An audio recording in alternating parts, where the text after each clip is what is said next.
High tech, low tech, or no tech. Through our hobbies and our passions, the geek comes out in us all. The world's of geekdom. I am a geek and I'm proud of it. Geeks. Geeks unite. Well, let's get those nerds! Nerds! No! Did you just call me a nerd? Not all geeks are nerds. Yeah. This is Geek Therapy Radio. What are we waiting for? And now your mental curator, Johnny Hamburger. Welcome, one and all, to Geek Therapy Radio. I am your mental curator, Johnny Hamburger, and this is my brand new time slot, 10 p.m. Saturday night, right here on KPRC 950 AM. So welcome one, welcome all. We are all geeks about something. That is the mission statement of Geek Therapy Radio, and I'm going over this again because I've got a lot more earballs on Geek Therapy Radio now that it's at a time slot when, you know, people are awake and not too drunk yet. But I was on at midnight, a couple hours after right now. Yeah, that's pretty well into the evening, and yeah, who's really listening to the radio at that time? But I think 10 p.m. is a better time slot. You should be listening to KPRC at 12 a.m. You should tell your Uber driver to tune in to KPRC 950 because this is when weekends, evenings here on KPRC 950 AM is where it's at. But since a lot of you may be new to the show, and I have to go over kind of the concept of the show briefly one more time for those of you new here. So bear with me, my regular listeners, and real quick, just thank you from the, I'm not going to cry, but thank you from the bottom of my heart to my regular audience who stuck with me, who found me all the way at midnight Sunday morning here on the radio dial and have stayed and have grown. I've been able to do wonderful things because of you at that time slot that is rare in radio. The growth, especially on the digital side, has been nothing short of monumental. The numbers that I've been able to see digitally with Geek Therapy Radio through the podcast listens and everything else are not typical for shows that air at midnight. So that's 100% because of you, because you've attached to this concept that I'm trying to put across here at Geek Therapy Radio, that this is not about politics. And again, this is for the new listeners to bring you on board here. This is not about politics. You certainly have your political views. I certainly have mine, but that is not what Geek Therapy Radio is about. Without sounding too corny, I draw a circle in the sand, and that circle, when you step into that circle, bring your Nintendo, bring your classic cars, bring your RC airplanes, bring your awesome hi-fi stereo systems that you built yourself, bring your art, bring your music, bring whatever your geek thing is. I don't draw a line in the sand. There's every other aspect of the media is drawing the line in the sand. Either you're with me because of this or you're against me because of this. And that, as far as the scope of Geek Therapy Radio is concerned, is bull crap. We have so much more in common than that which drives us apart. So, outside of Geek Therapy Radio, by all means, we can have a discussion of politics. We can have a discussion of our pet peeves or whatever. But when you come into this circle at 10 p.m., whether you're a Republican or you're Democrat or you're black or white, you're wealthy or lower middle class or poor or Christian or atheist or Muslim or Hindu, Legos are awesome. Old computers are awesome. Classic muscle cars are just awesome. We all love Star Wars. We all love Star Trek and Battlestar Galactica and Doctor Who and Marvel and comic books and video games. That's what we do here at Geek Therapy Radio. Because guess what? No matter who I'm talking to right now, no matter how I'm catching you in life, you may be in a spot in your life where you could be clinically depressed. This show is for you. You could be just in a state of life where you're just kind of bored. You're in the doldrums. You're an adult now, and you've hit the doldrums of life. It's work and sleep and work and sleep, and things have been run down, and you don't have that wild-eyed wonder that you once had as a kid. That's what Geek Therapy Radio is about. Hopefully, by listening to this show, you will find something that I hit on. Like I said, I'm a mental curator. I display many topics to you. And maybe one of these topics that I touch on here in the future of Geek Therapy Radio is something that gets you fired up. Oh, yeah. Or maybe it's something, like I just alluded to, Legos. I bring up Legos a lot here. By the way, I know that the plural of Legos is just Lego. I know that. But for the layperson, Legos, maybe you played with Legos when you were a kid, when you're 12 years old, younger than that, and you fell off of it. Life just got real. You went through school and college, and you got into your job and your family, and you've just lost your hobbies. You didn't have time for your hobbies anymore. You lost interest because real life got in the way. You're a grown-ass man or woman now. Next time you're at Kroger, buy that little Lego set and just spend 5-10 minutes on an old hobby that you used to enjoy. And even better, maybe find a new hobby that you'll enjoy now more than ever. That's what Geek Therapy Radio is about.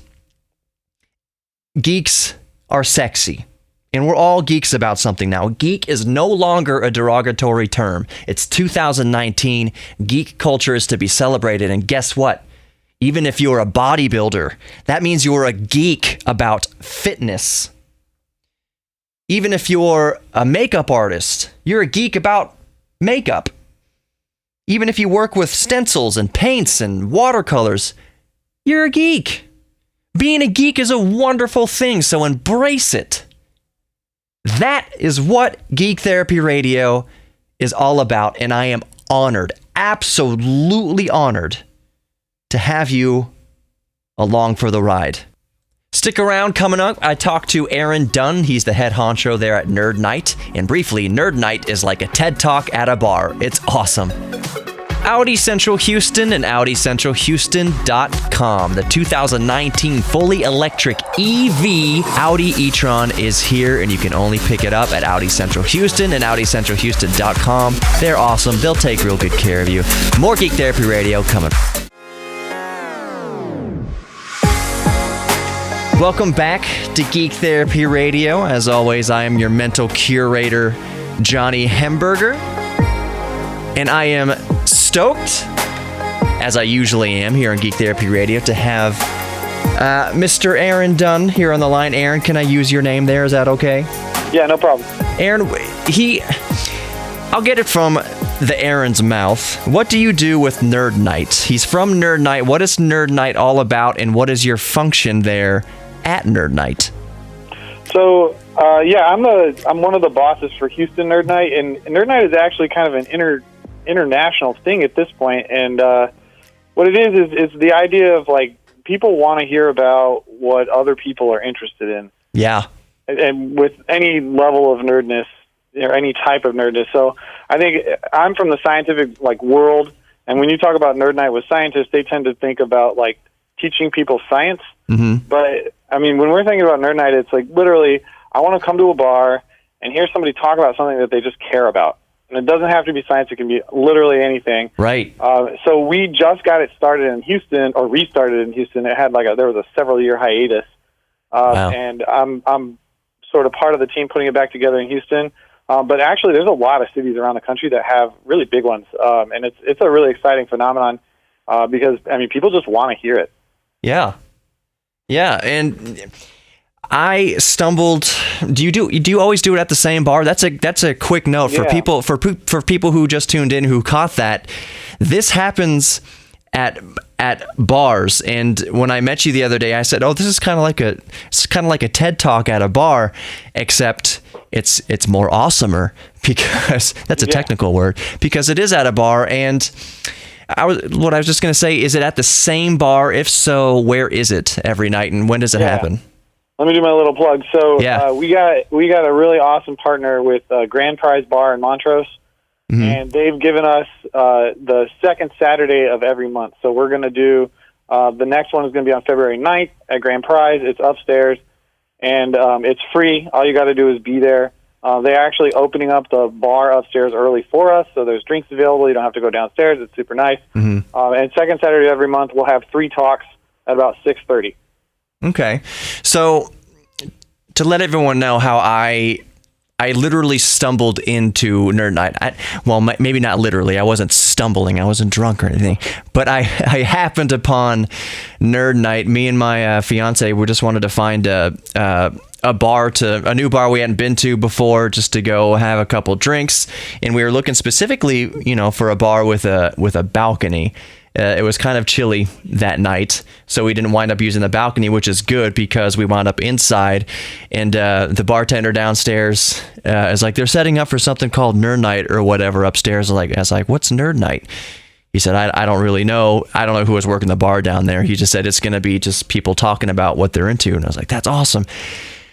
The way it all kind of worked out, it was like a match made in nerd heaven, because what you are doing there at the bar with Nerd Nite is exactly what I do every week here on Geek Therapy Radio. I try to cover topics that a wide variety of people are interested in. For instance, the motto of Geek Therapy Radio is that we are all geeks about something. Yeah, exactly. Yeah, and it's like really interesting. The first thing I ever ask anybody is like, what would your Nerd Nite talk be, right? And nobody doesn't have an answer. Yeah. See, and it's a wonderful thing. I was reading an article in Ars Technica the other day, and it was about slot car racing, and that slot car racing, especially in New York City, is making a big comeback, and that hobbies in general are seeing a modest resurgence in modern times. And they were interviewing somebody in the article who mentioned, even 10 years ago, if you would have mentioned that you were a geek or that you were really fascinated by any one certain area of geekdom, you would have been, ridiculed for it, like if in high school and whatnot. But now there is a much greater, for the good, there's a much greater acceptance of geek culture. And what I'm trying to do here with my show is let people know that, one thing I say is that geeks are sexy. It doesn't matter what you're into. Your geek thing can be fitness. It can be bodybuilding. It can be working on old muscle cars. Whatever you call it, whatever you're passionate about, that is your geek thing. So somebody could come to Nerd Nite, for instance, who maybe they're a geek about, like I just said, building or rebuilding and working on old cars. They can come give a presentation on, the technology from the 60s and 70s and old cars, where we're going, like everything from ICE engines all the way up to electric cars, where we've been and where we're going. And that's the kind of the beauty of Nerd Nite. That's kind of the beauty of Geek Therapy Radio. Yeah, definitely. Yeah. So, Aaron, what would you say? Actually, I just kind of want to get your take on what I just said a moment ago about the acceptance of geek culture in 2009. I don't think it's a fad. I think it's something that is here to stay. That the interest and the passion and the emphasis on STEM fields and people going into the sciences, I think it's a wonderful, beautiful thing. And I just kind of want to get your take on the resurgence or the emergence, I should say, of accepted geek culture. What do you think about all that? Yeah, I think that's like really interesting, because I actually start off every week or every month with my little like Nerd Nite intro talk, and the theme of that is like, what is a nerd, right? So we start with the Merriam-Webster definition, which is kind of like, you would say, the 20-year-old or more definition of nerd, which is an unstylish, unattractive, or socially inept person, right? And it's like, obviously being a nerd has only recently gotten cool. And it says, especially one who's slavishly devoted to intellectual or academic pursuits. I'm reading the PowerPoint right now. Yeah. And then I was like, okay, well, that's clearly not what we represent. So who's got a better definition for me? And obviously Urban Dictionary does the trick because it's a more modern version of that use of that word. Right. And it's in the top definition on Urban Dictionary is anyone who enjoys learning and doesn't adhere to social norms. And I think like these days, I think it's just so easy to learn things. You know, the internet makes it, I mean, I don't know, like I have a ton of hobbies. One of them is I've gotten really into making homemade sausage recently, and I cannot tell you how easy YouTube makes sausage making. Yeah. It's like the best thing in the world. And that's true, but like across all areas of nerddom. So I think that's part of it. And not adhering to social norms is also, I mean, I'm not a sociologist, but I feel like it's a lot easier to do that these days. Yeah. And then I get real nerdy and I dive into like, well, where's the origin of the word nerd? It actually comes from a 1950 poem by Dr. Seuss called "If I Ran the Zoo," where there's this like little, like grumpy little creature in the zoo called a nerd. But I think it's like one of those things where, like, even the definition of nerd evolving over time sort of demonstrates how more accepting like people are to being nerds, and almost everybody has something nerdy about them. Yeah, I kind of got into it because I'm like kind of an extreme version of that. I was living in D.C. actually in 2016, working in the Senate and doing science policy in the Senate, and a bunch of my science policy Senate friends were in this DC Nerd Night, and that's how I found it for the first time. I was like, well, this is obviously for me. Yeah. And so when I decided to move back to Houston, I looked up Nerd Night in Houston. I realized that it didn't exist, and so I was like, okay, well, we got to get this started again. Yeah. But I mean, my nerdness ranges from nuclear science, which is my academic background, to I brew and I pickle and I kombucha and I make meats. See? And and everything in between. So I just love learning about stuff. And so Nerd Night for me is like, oh man, now I know all this. Like last month, the 3 talks were like the evolution of the human brain and stomach, food. One of them was about the mutiny on Skylab 3 or Skylab 4, I think. I can't remember which one. And I mean, it was just like all this stuff that like now I know, and now I'm like obviously telling everybody about because I just love repeating things that I think are cool. Right. Okay, so I'm going to leave the conversation there. We'll pick it up here in the next segment of Geek Therapy Radio in segment 3. On the way out, we need to do some house cleaning. Geek Therapy Radio on Facebook, Instagram, and YouTube. Just go to any of those sites and search Geek Therapy Radio, and you'll find it. Kung Fu Saloon, 5317 Washington Avenue. Beer, food, and arcade games, and even karaoke.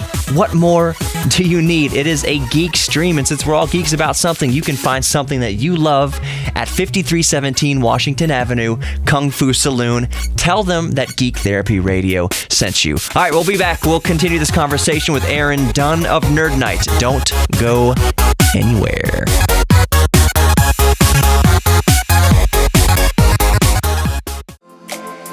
Welcome back to Geek Therapy Radio. As always, I'm your mental curator, Johnny Hemberger. We're going to jump right back into the conversation with Aaron Dunn from Nerd Nite. But before we do, just a quick few seconds, I promise it's quick, for Audi Central Houston and the 2019 fully electric, 100% gas-free Audi e-tron. You can only pick that up at Audi Central Houston and AudiCentralHouston.com. Okay, let's jump right back into the conversation with Aaron Dunn.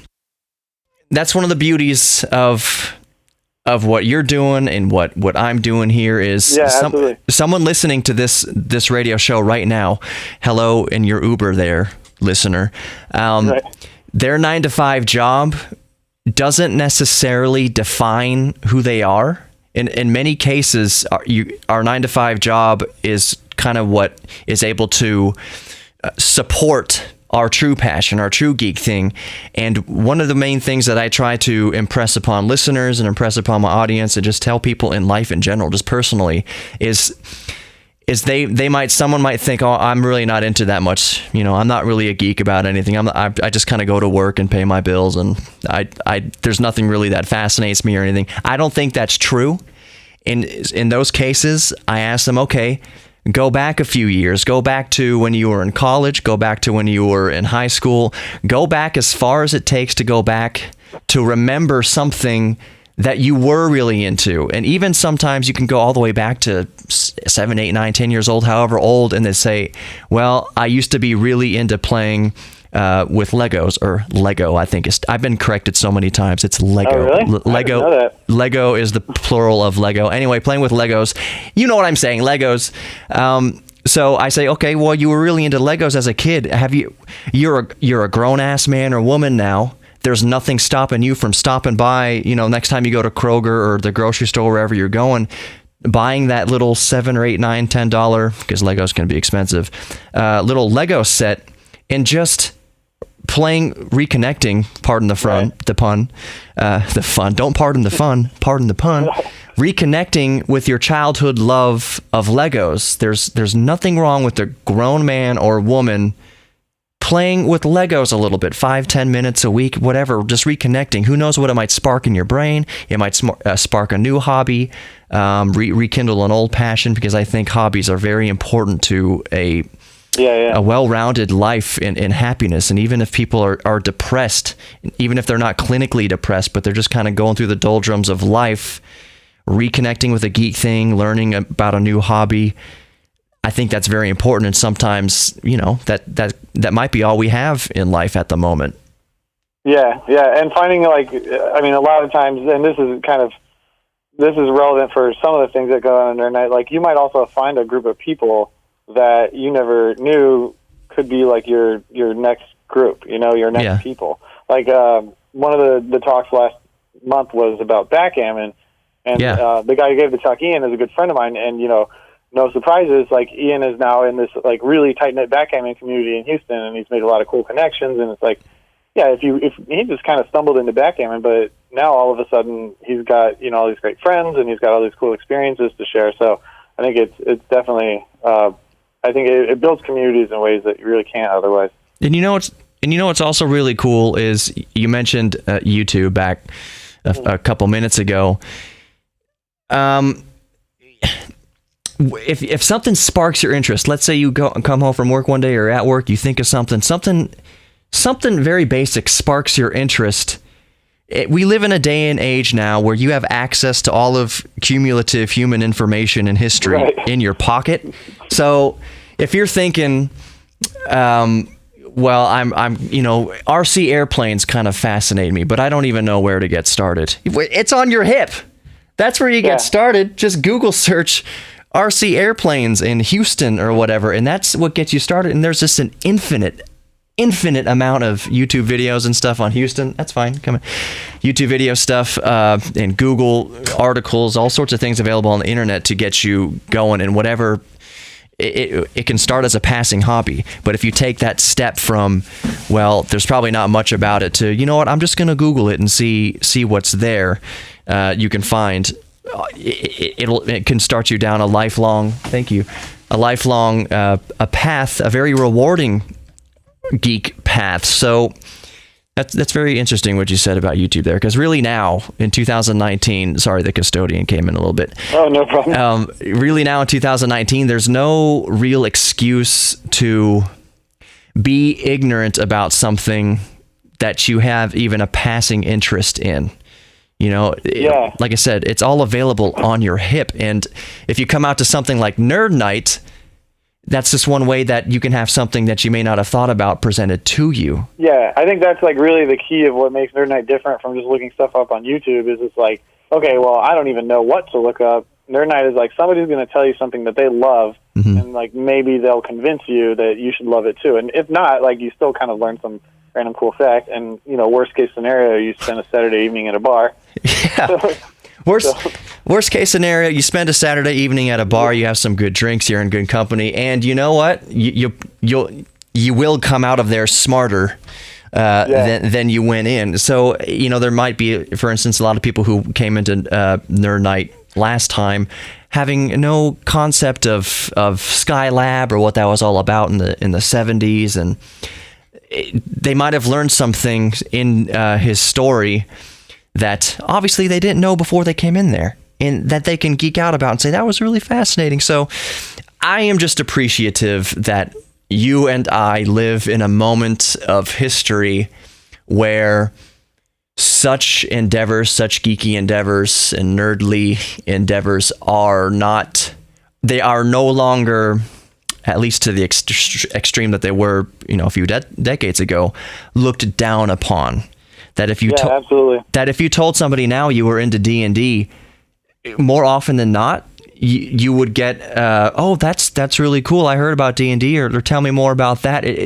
I think it's extremely rare nowadays that you could tell a stranger that you just bump into, kind of making small talk, that you're into Dungeons and Dragons, and have that person say, oh, I'm not into that nerd stuff. They might, nowadays, you're more often to find that the random person, no matter what their walk of life, no matter what their gender, their religion, their politics, are genuinely interested and think it's fascinating that you are into something they've only heard about, like Dungeons and Dragons.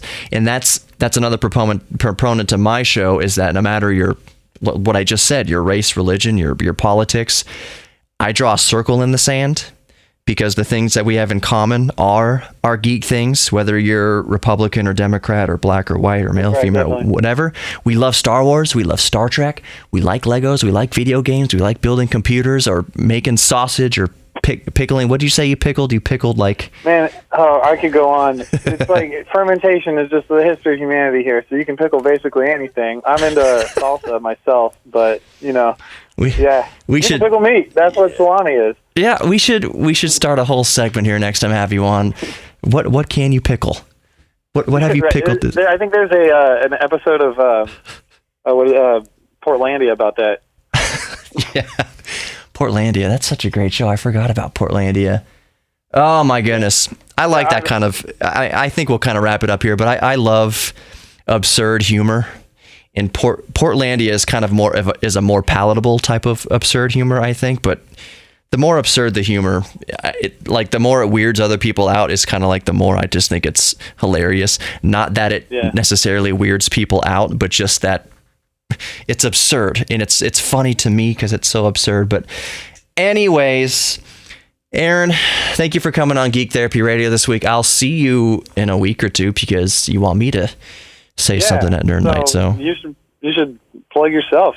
So next month we got 3 awesome speakers. We have somebody talking about bees, somebody talking about schizophrenia, and we got you and me talking about, I don't know what exactly yet. I think it's going to kind of be along the lines of what we were just talking about, kind of try to get people engaged with their geek things, just try to kind of demonstrate the rise and the acceptance of geek culture in 2019 as opposed to 20 years ago or so, and just kind of get people fired up to start embracing their inner geek. So I think I might do something along those lines, just kind of that sounds awesome. Inspire people. But Aaron, thank you so much for coming on Geek Therapy Radio this week. Yeah, thanks, Johnny. Thanks for having me.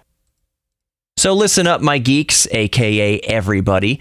The next Nerd Nite is happening at the Grand Prize Bar next Saturday night. So February 9th at the Grand Prize Bar at 1010 Banks Street, right here in Houston, Texas. They're right there in Montrose is the next Nerd Nite. Come out, grab a beer, have a few drinks, and listen to some fascinating presentations on some truly interesting topics.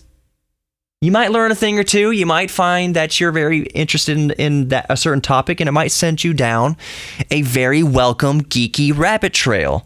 So come out to Nerd Nite, February 9th. That's next Saturday, about 6 p.m. Just show up at the Grand Prize Bar at 1010 Bank Street and bring your appetite for beer and bar food, and your geek appetite for knowledge and listening to neat things. It's so awesome. I found Aaron. I just walked in randomly, me and Sarah, and we found him. It was amazing. More Geek Therapy Radio coming up. I talk about video games in the next segment and other things. Don't go anywhere. Stick around. More Geek Therapy Radio coming right up. Grab the Geek Therapy Radio podcast right now, iHeartRadio app, and almost any other podcast player for that matter. Welcome back to the final segment this week of Geek Therapy Radio. Don't be sad. Don't be sad that this is the final segment of my inaugural 10 p.m. Saturday night slot here on KPRC 950, because the podcast, if this is your first time hearing the show, I've been on for a couple years now. It's not been 3 years, couple years now, and there is an entire backlog of Geek Therapy Radios in podcast form, and I've been so very meticulous about how I label and title each episode. So if you go to the Geek Therapy Radio podcast on the iHeartRadio app or elsewhere and just peruse through all the titles there, you'll find something in there that interests you or that might pique your interest that you can listen to and geek out with me over. Also, don't be a stranger at all. geektherapy@iheartmedia.com. That's the show's email. geektherapy@iheartmedia.com. I see all of them. I may not reply to all of them, but I definitely see all of them. Perhaps an even better way is Geek Therapy Radio on Facebook. Just search Geek Therapy Radio there on Facebook, Geek Therapy Radio with Johnny Hemberger, and YouTube, the Geek Therapy Radio YouTube. Just start typing in Geek Therapy Radio, Johnny Hemberger, whatever in YouTube, and it will come up. So my point is here, do not be a stranger. Let me know what your geek thing is, because we will probably talk about it here on Geek Therapy Radio. That is what Geek Therapy Radio is all about. I don't care about your politics. I don't care your background. I mean, it's interesting. Everyone has a different background, and that is fascinating. But as far as geek things, that's what we're bonding over here on this show. So it's not our differences. It's our common shared bond over being geeks. It's a huge lie that we have to hate each other over something as trivial as politics. That's not what I do here at Geek Therapy Radio. So contact me in any number of ways. Geek Therapy Radio Twitter and Facebook and Geek Therapy Radio Instagram, all over the place. Let me know what you're geek about. Something I'm geeking out about this week is something that's been such a long time coming. It's a video game. It's not Half-Life 3, long time coming, or not coming, as it were, but Ace Combat 7. Ace Combat 7 finally was released recently for the PS4 and Xbox, and as of recording right now today, it's February 1st, I can play it on PC. It was supposed to come out January 31st on PC, and I downloaded it on Steam. It said preload it, so it let me download all 45 gigs of it or whatever it was, but I wasn't able to play it. It wouldn't let you play it until, for me, it was about 11 p.m., last night, which makes sense because we're Central Time here in Houston. So I imagine it was midnight February 1st when it got, you could actually play it when it was unlocked. So 11 p.m. here on the 31st, I was able to see the first opening dialogue, and still it was like a dream. It's like, is it real? Is Ace Combat 7 officially here now? Because it was announced in 2015. It was supposed to come out in 2017. 2019 is 2 years later. They kept on having it at CES and E3 and all those video game expos and things going on in Las Vegas and Los Angeles. They kept teasing it. They teased us the whole time. They touched, maybe I shouldn't get too graphic here on the radio, even though it's kind of after the watershed, but they teased us greatly with Ace Combat 7, so I can't believe that it's finally here. I don't have an official review of it yet, even though I'm pretty confident it's going to be great. Versus the abomination that was Ace Combat Assault Horizon, which was basically Call of Duty just in the air. Stupid. And I'm not saying Ace Combat Assault Horizon was a terrible game. I think it gets way more crap than it's deserved. But the reason why us Ace Combat diehards loved the Ace Combat series was it was just fighter plane simulation. It wasn't all fancy and fussied up with all this extra stuff. It was just get into the mission and blow everything out of the sky that you possibly can. That's the form, and the rendering was beautiful. Even back on the original PlayStation, it was just a beautiful game. Ace Combat games for the PlayStation 2 are some of the best looking games for that platform, for the PlayStation 2. It still holds up today. Go back and play Ace Combat 4 or whatever for PlayStation 2. It's still gorgeous. It still holds up today. Ace Combat on the PSP, also wonderful. Ace Combat is one of my favorite video game series of all time. My all-time favorite video game. It's no surprise to my regular listeners, is Street Fighter 2. I have a Street Fighter 2 sweater that I often wear. It is beautiful. So Street Fighter and Street Fighter 2, 3, 4, not 5. But most of Street Fighter is just my favorite game of all time.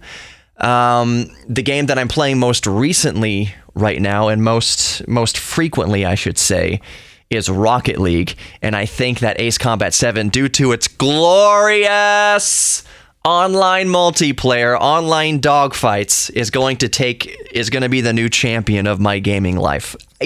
I can't stress to you how long me and a myriad of other geeks have been waiting for Ace Combat 7 to come out and get back to its roots, back to its form, with the inclusion of online dogfighting. My buddy actually has joystick and throttle and everything like that. We could do the rudder control. He doesn't have the rudders, but you can do the rudder input in the joystick or the throttle. It's amazing, and it's also on PS4, so I played it in VR on his PS4. As it happens, I believe PS4, last I read in Wikipedia, so take that with whatever grain of salt, PS4 has the VR rights to Ace Combat 7 for 1 year. So I have pretty strong hopes and pretty strong assumptions that eventually Ace Combat 7 will be in VR for the Oculus Rift and the HTC Vive. I have pretty strong feeling that that will happen officially. That the makers of Ace Combat 7 will officially make VR available for us with high-powered PCs capable of running it at full frame rates and at full resolution and our beautiful Oculus and VR online dogfighting. I can't wait. I'm going to apologize in advance to my fiance, who by the time Ace Combat 7 is in VR for PC, she'll be my wife at that point. We're getting married on March 16th. I apologize now for my future aloofness, but just tap me on the shoulder to take me out of VR. Don't want to startle me too much, but tap me on the shoulder, and I promise, babe, that I will fulfill my husbandly duties, whatever that means. Take out the trash, do the dishes. That's what I mean. Take your minds out of the gutter. Man, I wanted to get to so much more in this segment, but maybe one more thing. What really else is there? Oh, there's a research on watching what brains on acid using an MRI. And apparently, it says acid may limit the brain's ability to tell internal ideas from external events. You don't say that hallucinatory drugs make you think that reality and make-believe are intertwined. You don't say. What else? Nintendo's bringing Dr. Mario to iOS. I don't like it when when big names port games to portable devices, and this is how I'm going to kind of wrap up the segment. Because I hate in-app purchases and I hate pay-to-play. It ruins it. Absolutely ruins it. I would love to get SimCity for my Samsung Note 9. I would love to get SimCity, but it's just going to be filled with in-app purchases and loot boxes. Stupid. Let me pay $5 for the game. Let me pay $10 for the game. Don't try to sell me crap in the middle of the game. I hope you've enjoyed Geek Therapy Radio, and I hope that you'll join me here each week on KPRC 950 AM at my new time spot at 10 p.m. here on KPRC 950 AM. Immediately following the Outlaw Dave show, me and Outlaw Dave go way back. I was with him when I first got started in radio, so it's kind of apropos and it's nice that I get to follow his show. I've come a long way here in my radio game. So join me next week. Make sure to grab the podcast, Geek Therapy Radio podcast on the iHeartRadio app. A quick second, radio app. Quick second here for Audi Central Houston, and AudiCentralHouston.com. They've got the new 2019 Audi e-tron, which is a fully electric EV SUV. Make sure you check it out. It is amazing. Audi Central Houston and AudiCentralHouston.com. Take care, everybody. I'll see you next week.